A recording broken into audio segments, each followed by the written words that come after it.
رسوله الكريم. أما بعد،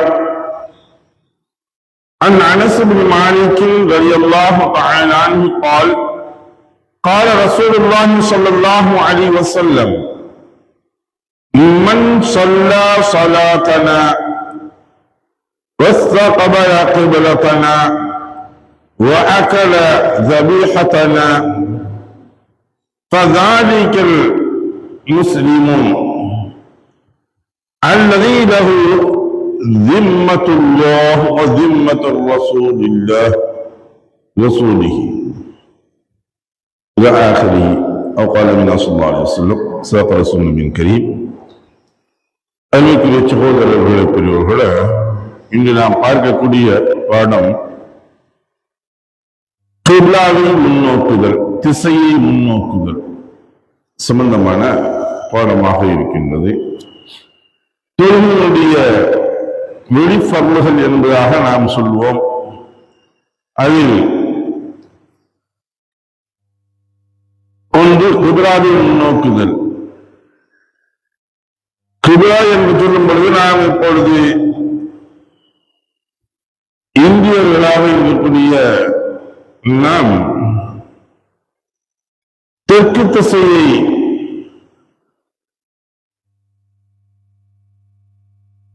மேற்கே கிப்லாவாக முன்னோக்கி நாம் தொழுது கொண்டிருக்கின்றோம். ஏன் காபத்துல்லா இந்த திசையின் பக்கம் இருப்பதின் காரணத்தினால் நாம் அதை முன்னோக்கி தொழுது கொண்டிருக்கின்றோம். அப்ப தமிழர் இந்தியா முழுவதும் இருக்கக்கூடியவர்கள் இந்த திசை என்றால், ஷாம் தேசத்தில் இருக்கக்கூடியவர்கள், மதீனாவில் இருக்கக்கூடியவர்கள், அவர்களுக்கு திசைகள் மாறும். இதுபோன்று ஒவ்வொரு நாட்டிற்கும் பார்க்கும் பொழுது அவர்களுடைய திசைகளிலிருந்து எந்த பக்கமாக காபத்துல்லாஹ் இருக்கின்றதோ அதைத்தான் நாம் முன்னோக்கி தொழுகின்றோம். வேறு எந்த ஒரு காரணமும் அவருக்கு அல்ல.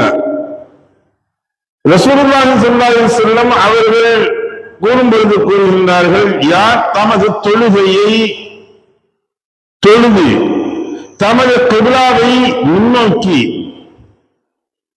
நாம் அறுப்பதை புசித்து வருகிறாரோ அவர்தான் முஸ்லிம். அப்படிப்பட்டவர் அல்லாஹ் மற்றும் அவன் தூதருடைய பொறுப்பில் இருக்கின்றார். எனவே அவருடைய பொறுப்பு விஷயத்தில் அல்லாஹ்வுடைய ஒப்பந்தத்தை முறித்து விடாதீர்கள் என்பதாக ரசூலுல்லாஹி ஸல்லல்லாஹு அலைஹி வஸல்லம் அவர்கள் கூறியதாக அனஸ் இப்னு மாலிக் ரலியல்லாஹு தஆலா அன்ஹு அவர்கள் அறிவிக்கின்றார்கள். அப்ப தொழுகையை நிலைநாட்டக்கூடியது நமக்கு எல்லா விஷயத்திற்கும் கிப்லாவாக இத்திசையை காபத்துல்லாஹை முன்னோக்குகின்றோம். இதே ஷாம் நாட்டு மதீனாவாசிகளுக்கு பார்க்கும் பொழுது கிழக்கு திசையை முன்னோக்கக்கூடியது அவர்களுக்கு காபா இருக்கக்கூடிய திசையாக இருக்கின்றது. அதை பார்க்கும் பொழுது ரசூலுல்லாஹி ஸல்லல்லாஹு அலைஹி வஸல்லம் அவர்கள் கூறக்கூடியது, இந்த திசையின் பக்கம் என்ன செய்யக்கூடாது என்பதையும் அவருக்கு சுட்டி காட்டுகின்றார்கள். நாம் தொழக்கூடியது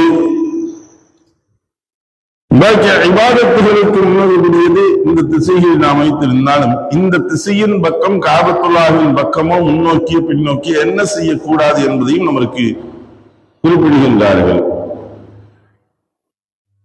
நீங்கள் மலம் கழிக்க சென்றால் கிப்லாவை முன்பக்கமாக ஆக்கியோ பின்பக்கமாக ஆக்கியோ உட்காராதீர்கள். அதாவது அந்த மதீனாவிற்கு ஷாமிற்கு எப்படி இருந்தது, கிழக்கு திசையை நோக்கியோ மேற்கு திசையை முன்னோக்கியோ நீங்கள் உட்காராதீர்கள் என்பதாக சொன்னாங்க. அவர்கள் கிழக்கும் பொழுது கிழக்கு மேற்கு